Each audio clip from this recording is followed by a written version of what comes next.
Welcome back to What Arty Noobs with General Disturbance. Well, this game has started more prematurely than I thought it would. You're looking at a Bishop, which is the Tier 5 British SPG. This one is located on the north spawn of Ghost Town, and it's under the command of M5 Multitronic Unit. And oh, look at that.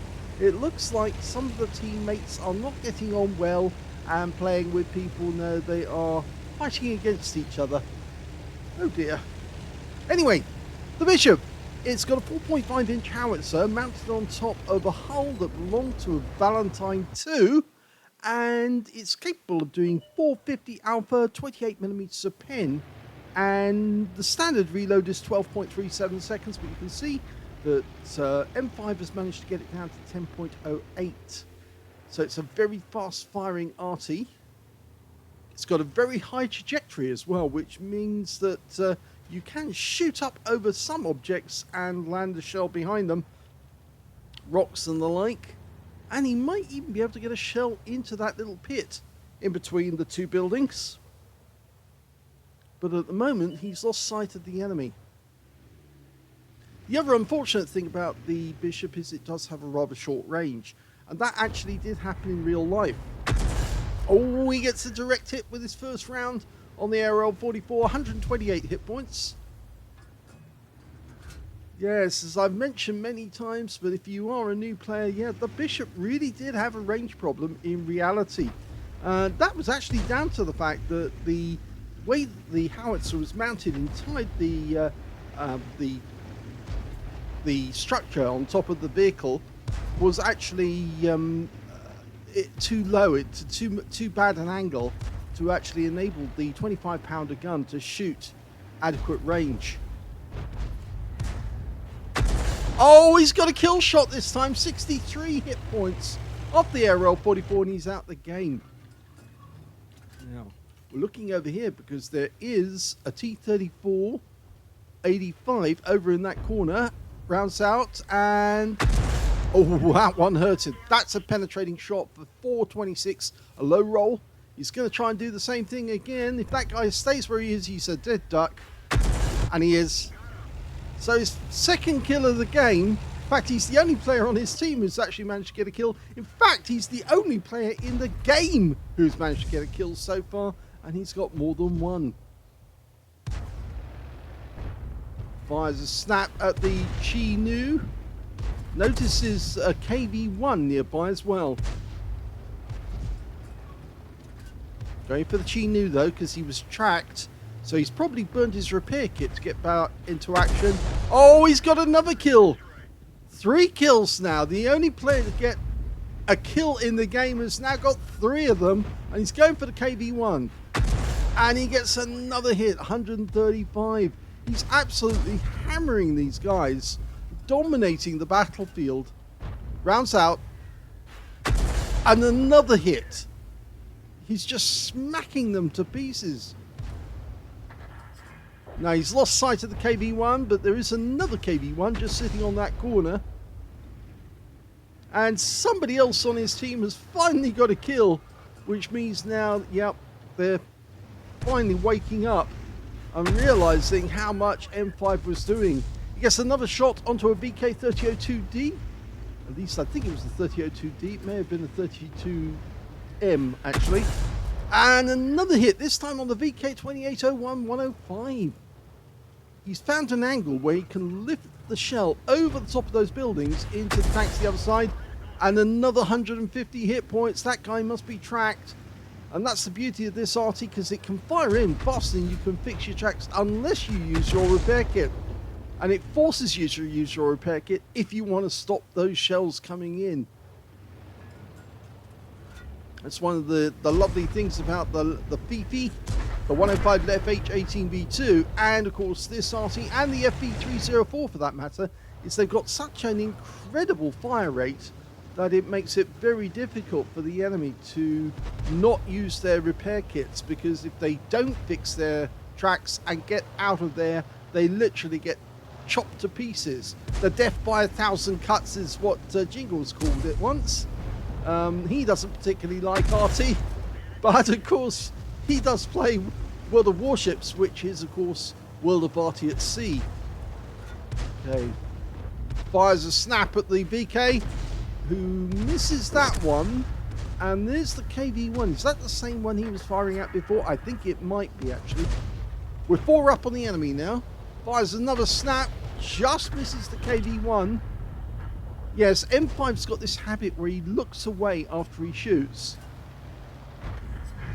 Yep. And he does get the kill on the KV-1. He says it actually improves his ability to see what's going on. I'm doubtful about that, but I'll let him, he seems to do well with his technique. So I'm not going to knock that. I mean, it's just sort of like suggesting it's not great from a vision point of view on videos, because it's difficult to see what happens to the shell when it hits the target. I mean, ideally you want to see exactly where it does hit the enemy tank, so that you can then say, oh, well, that one hit the front of the vehicle, so we know he's lost his driver, or that one hit the cupola, and therefore he's lost his commander. Those sort of things you can actually see, because we use mods, Aslains mods, and we regularly send donations to Aslain to say thank you for doing the mods, and we use those mods, which actually do show where the impact point of the shell is. Fires a snap at the Tiger, who manages to move out the way. In fact, he's now coming in our direction. Now, I don't think it's specifically that he's after M5, but we're 4 tanks up on the enemy now, and he must be going after the AT2. Well, he's actually got to that corner. If he does go round the corner to attack the AT2, and he must have proximity spotted him by now, then he's going to suffer. In fact, actually, I think he's fighting it out with the Nashorn, who's just outside the town. M5 can't get an easy shot at the moment because he's holding on that corner. Oh, he does get it! Now, can he get a kill shot, or is the AT2 going to do it? No, the AT2 just blitzed the guy. And now M5 is so far away from the enemy, he needs to move up if he's going to get any more shots. Okay, there's that KV-1. He fires a quick snap. Oh, and it's a kill shot! That means now there's only one enemy left. It's the SU-100. He's up near the cap area. In fact, he's up on the hill on the enemy side, so he has to get closer, but he's gone! And that means that this is a victory for M5 Multitronic Unit. Here's the end of battle results, and that was an ace tanker game for M5 Multitronic Unit in the Bishop. Yes, he says, just sit there while I dial in, thank you. He got a bruiser medal for getting at least 5 critical hits. He got 15 in this game. A fighter badge for getting at least 4 kills. He actually ended up with 5, which is just 1 short of getting a Top Gun and 1/3 of the enemy team. And there was no other awards, and let's have a look at team score. Well, he definitely got the second highest damage in the game, because the highest damage went to the Tiger 131 on the enemy team. He got a high caliber for 2,647 hit points of damage, because it was a tier 6 game with tier 5 tanks in it. And he also got the second highest damage was M5, who managed to get 2,320. And the third highest damage in this one actually went to the Tiger 131 on his own team, 1,322 hit points of damage. When it came to kills, though, M5 managed to dominate that one with 5 kills. 3 kills went to the Tiger 131 and 2 kills went to the M4A1 FL10. And when it came to base XP, he's got that one too. 891 went to M5, 792 went to the Tiger 131 on his own team, and only 737 went to the Tiger 131 on the enemy team. He fired 25 rounds in the game, so he still had plenty of ammo left. 14 direct hits on the enemy, 2 penetrating shots, and 15 splash. Damage of 2,320 hit points, of which 2,174 were at more than 300 meters. Let's have a quick look and see which ones he penetrated. Well, he penetrated the VK3002M, and he also penetrated the T3485M. That was the guy out in the field who was sitting next to the ship, totally inactive.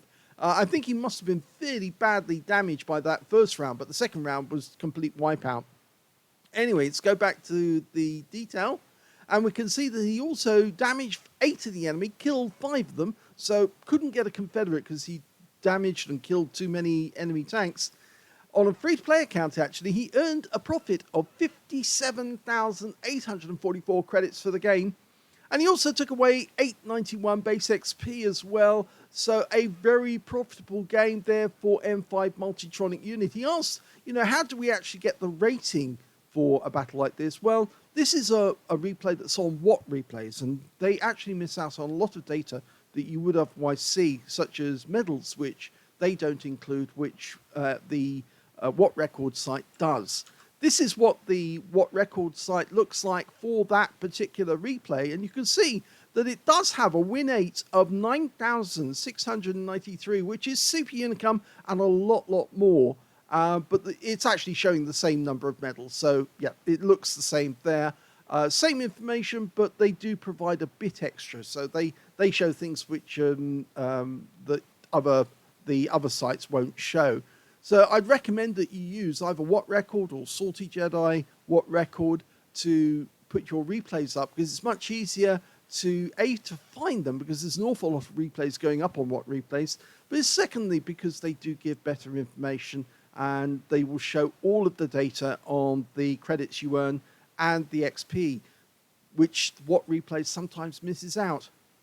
Anyway, I hope you enjoyed that replay. If you did, please give this video a like, do subscribe to our channel, leave a little comment down below because it feeds the algorithm, and thank you for watching.